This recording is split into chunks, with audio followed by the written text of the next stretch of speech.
Thanks for joining me at noon. I'm Lauren Scafidi. I want to give you a look at the stock exchange right now. The markets are still on a downward trend, though so far the sell-off hasn't been as dramatic as yesterday. NBC's Kevin Mann has more on the current state of the U.S. economy. This morning, the White House defending President Trump's tariffs against top trading partners after a rough day on Wall Street Monday, with a market sell-off that left the Dow down nearly 900 points. March Madness is upon us. The Dow, S&P, and NASDAQ all suffering their worst session of 2025. This year's gains erased. Wall Street analysts blaming the slide on President Trump's trade war and increasing fears of a possible recession, which the president did not rule out in an interview Sunday. Are you expecting a recession this year? I hate to predict things like that. There is a period of transition because what we're doing is very big. The White House releasing a statement after the markets closed Monday that read in part, President Trump delivered historic job, wage, and investment growth in his first term and is set to do so again in his second term. His top economic advisor on Monday morning downplaying concerns. But for sure, this quarter, there are some blips in the data. One of the stocks suffering most, Elon Musk's Tesla. Musk asked yesterday about managing the president's cost-cutting efforts along with his businesses. How are you running your other businesses? With great difficulty. The billionaire drawing scrutiny, suggesting he may target so-called entitlements, which include programs like Medicare and Social Security. Most of the federal spending is entitlements. That's like the big one to eliminate. While the president continues with his on-again, off-again tariffs with more promise tomorrow. China on Monday slapping a 15% tariff on American agricultural products like chicken, wheat, corn, and cotton. And Ontario, Canada's Premier Doug Ford made good on his promise to hike electric rates 25% for some 1.5 million American customers who rely on Canadian power. Telling me Friday he was prepared to shut the power off entirely if U.S. tariffs escalate. That's the last thing I want to do. But President Trump is trying to destroy our country. Right now, the NTSB is holding a press conference on the January crash between an American Airlines flight and a U.S. Army helicopter. That collision left no survivors, and it was the deadliest since 2001. Let's head out to Washington, D.C. right now and listen to some of that preliminary report. The history of the flights, much of which was released in my last press conference. Information on the recorders. We still have a lot of work to do in this area as the Black Hawk's combined cockpit voice and flight data recorder does not record date information, time information, or helicopter position information. And as I mentioned in the last press conference, there is inconsistency in the data which led us to declare the pressure altitude parameter on the Black Hawk as invalid. We're now in the process of determining whether that may have affected other helicopter systems that used pressure altitude as a data source, such as the altimeters. The report also contains information on the operators, the aircraft involved, air traffic control at the time of the crash, helicopter routes, the airport, emergency response and recovery operations, and the wreckage exams. But what I want to focus on this afternoon is our issuance of a recommendation report that contains 2 urgent safety recommendations to the Federal Aviation Administration, or FAA, concerning the helicopter routes near DCA. Urgent recommendations require immediate action to prevent similar accidents or incidents. When we issue them, we believe a critical safety issue must be addressed without delay. For this investigation, we're reviewing airport operations and prior incidents, including near mid-air collision events.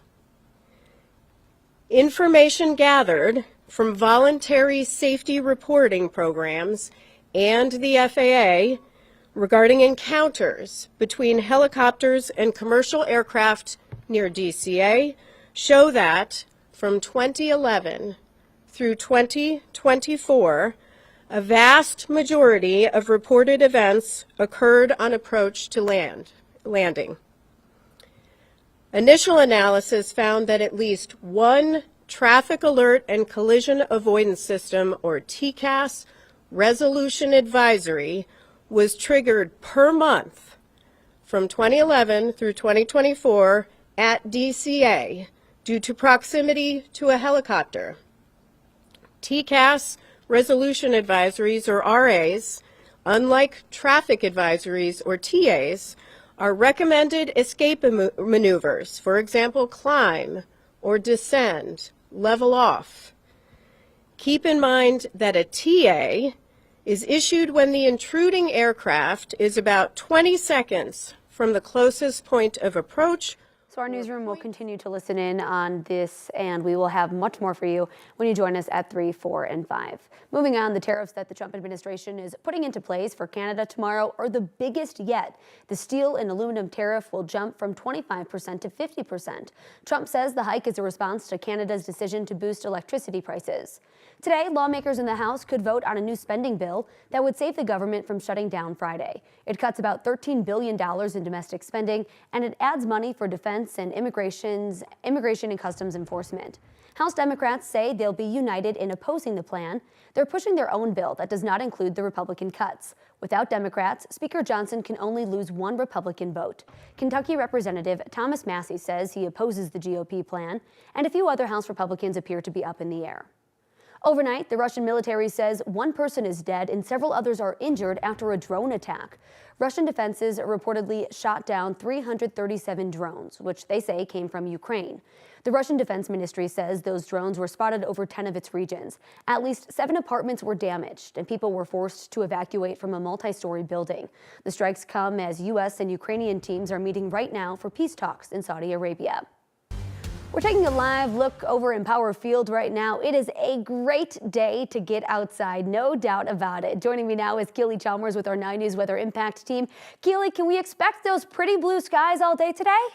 Yeah, we'll see blue throughout much of the day, increasing clouds as we head into the afternoon. But yeah, we are in store for another mild day. Temperatures climbing into the upper 60s. We made it to 72 yesterday. So this is going to be a nice day, the beginning of a stretch of several nice days before we have a strong storm moving in for Friday. We'll talk about that in just a second. 63 degrees at DIA right now. Winds are fairly light out of the south, 8 miles per hour. Those winds are going to kick up a bit this evening. Current temperatures we're looking at mainly upper 40s, Greeley 47 degrees. We're already to 50 degrees in Fort Collins, 63 as I mentioned in the metro area, kind of the warm spot across the plains. Otherwise we're looking at 50s across the plains for current temperatures. Mostly sunny.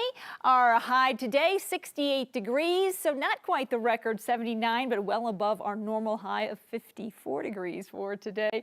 We're looking at temperatures climbing into the 60s, basically mid to upper 60s, some low 70s across the plains. And we're going to stay in the 60s all the way through 7 o'clock tonight. Again, increasing clouds as we head into the evening. And we're going to expect some breezy conditions as well. So the warmth, that tops a look at our weather headlines, lighter wind as well. And yeah, we're tracking that strong storm for Friday. More on that coming up in your complete forecast in just a bit. Keely, thank you so much. We're still trying to get more information about a Larimer County deputy hospitalized after a shooting. Around 2 p.m. yesterday, Larimer County deputies say they were trying to stop a man riding an off-road motorcycle in Fort Collins. As deputies were trying to stop him, they say he drove onto the bike path in Eldora Park. Deputies followed him, and at some point he got off the motorcycle. That's when the shooting between the man and deputies started. At least one deputy was shot and taken to the hospital. The sheriff's office says the man on the motorcycle was taken to the hospital with serious injuries. Loveland PD is now taking over that investigation. Lakeside's former town clerk will be sentenced in May after pleading guilty to embezzlement yesterday. Brenda Hamilton is accused of buying police cars from the city below market value and then selling them for a profit. Prosecutors say her dad, former police chief Robert Gordonier, approved all of those purchases. He pleaded guilty to embezzlement and official misconduct in January. He was sentenced to 4 years probation and ordered to pay $26,000 to the town. As a part of his probation, he cannot hold any elected position.